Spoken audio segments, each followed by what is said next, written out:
Angel Locsin.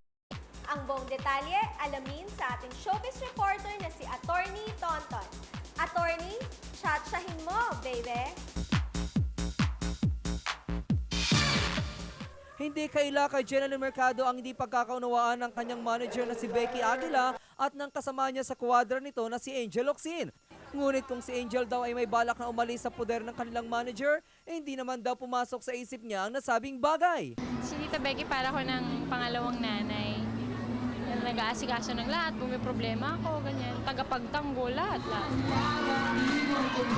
Ayon kay Jenalyn, hindi pa siya artista ay nasa kuwadra na siya ni Becky at mula na mag-umpisa siya dito 4 years ago ay wala naman siyang naging problema sa pamamalakad nito sa kanyang career.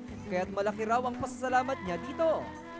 Tita Becky, syempre thank you sa lahat ng suporta, pag-aalaga, pagmamahal.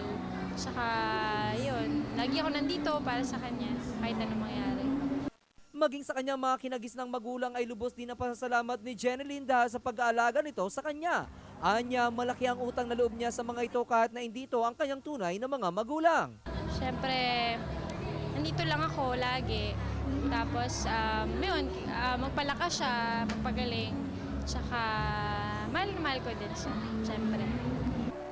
Ang kanyang mga magulang din daw ang dahilan kung kaya't kahit na kumikita na siya ng malaki sa showbiz ay nagtayo pa rin daw siya ng kanyang sariling boutique sa Fines Department Store sa loob ng Star Mall upang kahit paano ay may iba pa siyang source of income. Dito sa Star Mall, Ortigas, show off pala, sa loob ng Fines Department Store, meron akong isang doon, part na Jens ang pangalan. So, Anong mga nandoon?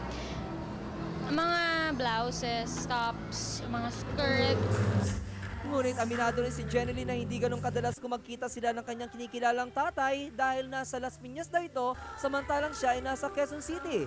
Ngunit naiintindihan naman daw siya nito. Ako kasi minsan-minsan na lang ako makadalaw, pero if ever na magkakaroon ako ng time, alam mo yun, masaya na siya nang nakikita kaming buo.